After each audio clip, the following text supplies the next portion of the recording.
지난 본문에서 히브리 기자는 멜기세덱 계통의 제사장직의 필요성에 대해서 언급하였습니다.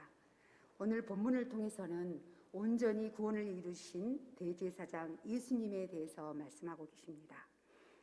히브리서 7장 20절에서 21절을 보시겠습니다. 예수께서 제사장이 되신 것은 맹세 없이 된 것이 아니니 주께서 맹세하시고 뉘우치지 아니하시리니 내가 영원히 제사장이라 하셨도다 라고 말하고 있습니다.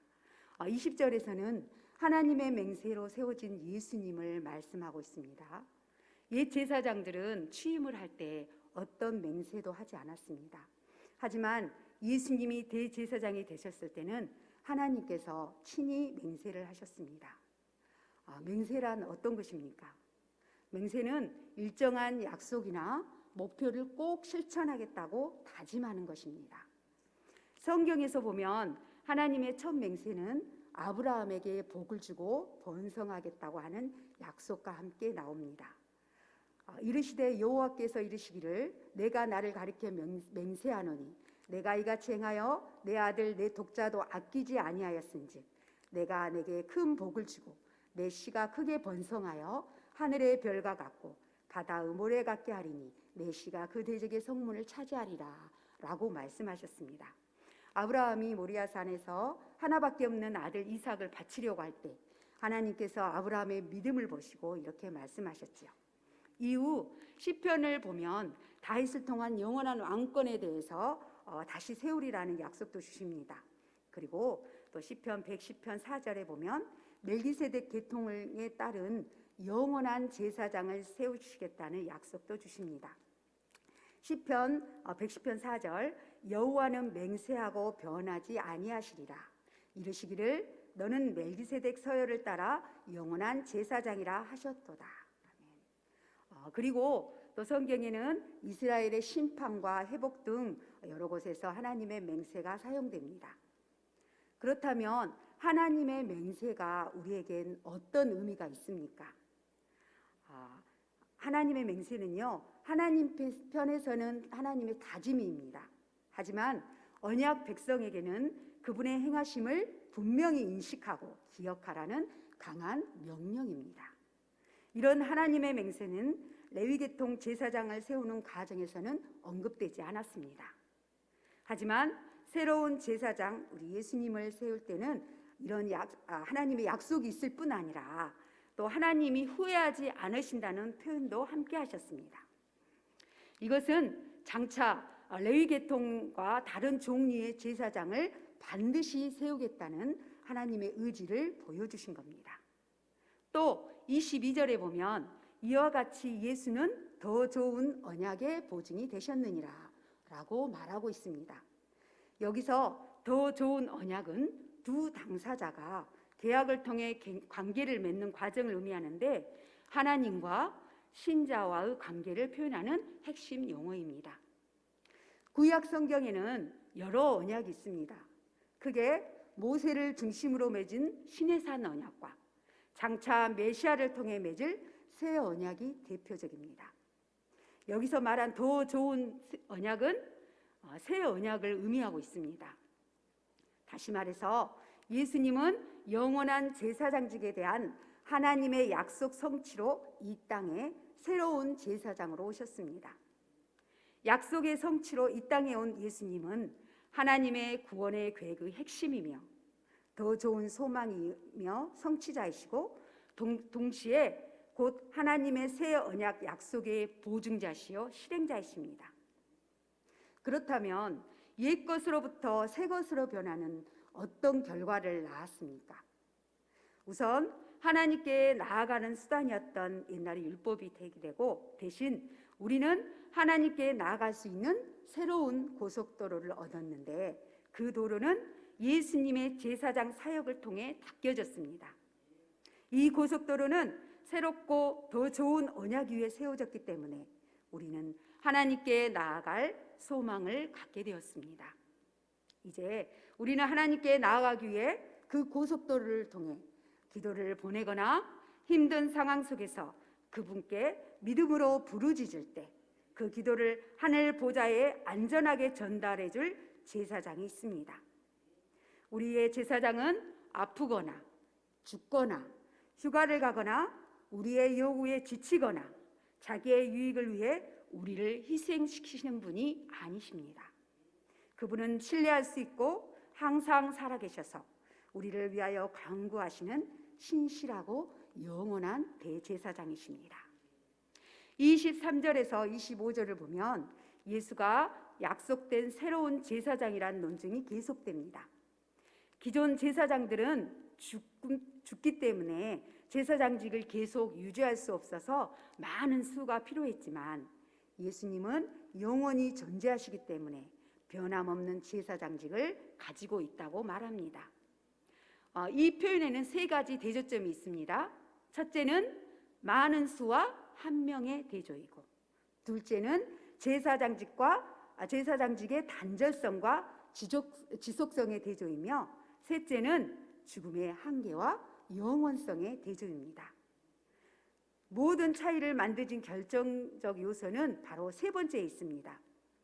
옛 가족 제사장들은 죽음의 한계를 넘지 못했기 때문에 그들의 사역으로는 죄의 문제를 온전히 해결할 수 없었습니다.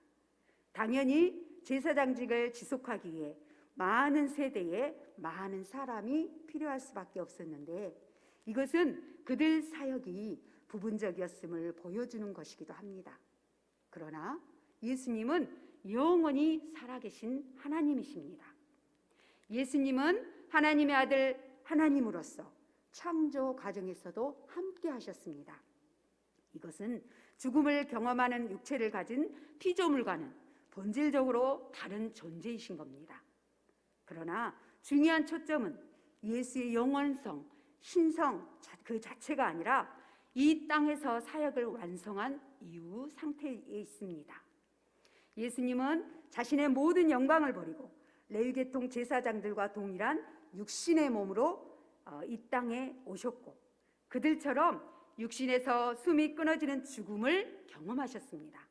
그러나 예수님의 죽음은 단순히 창세기 3장 이후 모든 사람이 경험하는 것과 다릅니다.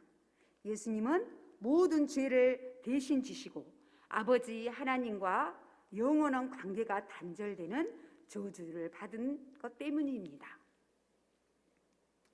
예수님은 하나님의 뜻을 위해 그 끔찍한 일을 순종으로 감당하셨고 이후 다시 부활하셨습니다.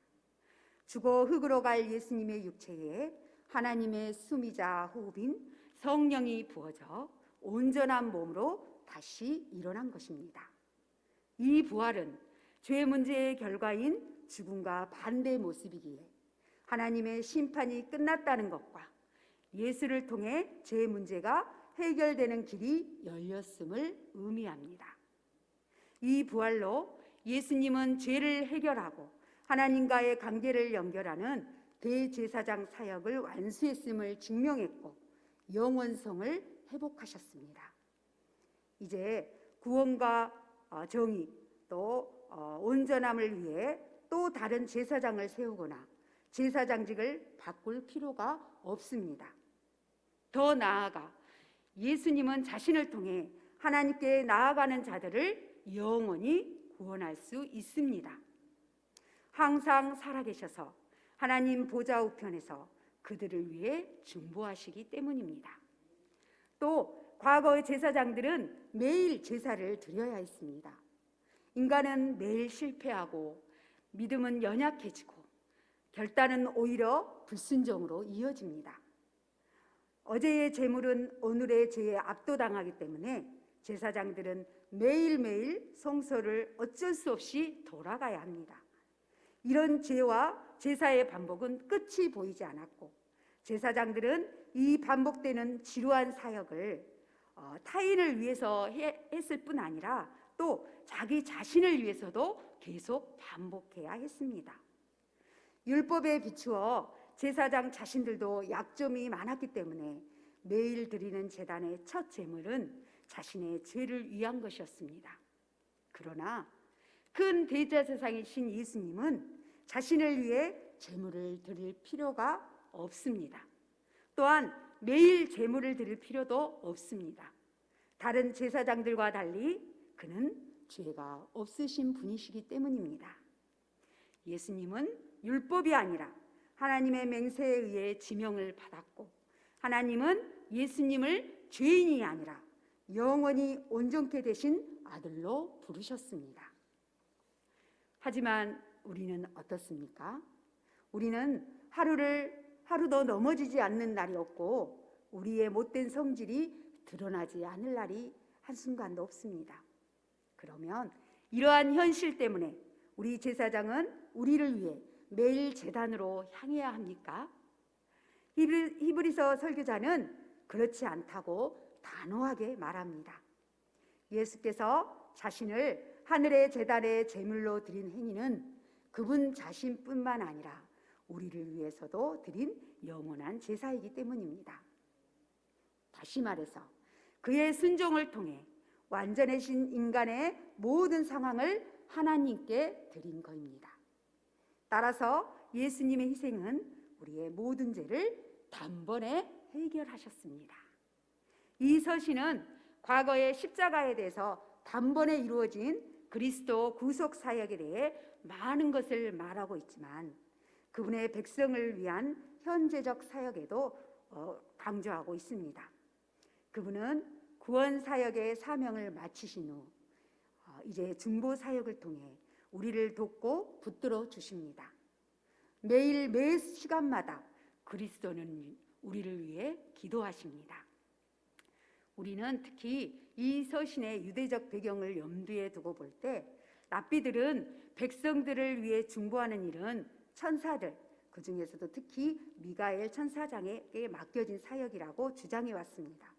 그래서 히브리서 기자는 다시금 그리스도는 제사장으로서 유대교 전통에 나타난 천사들의 중보적 역할보다 더 뛰어난 중보 사역을 감당하시는 분이라고 묘사하고 있습니다.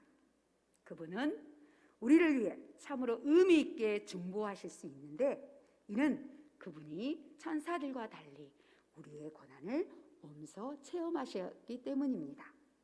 그분은 우리를 위해 우리를 불쌍히 여기는 마음으로 중보하실 수 있는데, 이는 그분이 천사들과 달리 우리의 필요성을 정확히 알고 계시기 때문입니다. 그분은 우리를 위해 효과적으로 중보하실 수 있는데, 이는 그분이 천사들과 달리 우리의 필요를 채워줄 수 있는 능력을 갖고 계시기 때문입니다. 오늘 히브리서 독자들에게 영원한 예수님의 중단 없는 청원 기도가 큰 위로가 되었듯이, 주를 신뢰하며 기도하는 우리에게도 주님의 큰 위로와 평안을 주실 것입니다. 하나님의 맹세로 세워진 우리 대제사장 되신 예수님은 모든 고난을 몸소 체험하셨기에 우리의 고난을 다 알고 계시고 우리를 위해 간구하시는 분이십니다. 오늘도 우리의 소망 되신 주님께 모든 것을 아뢰고 동행하시는 삶을 살아가십시다.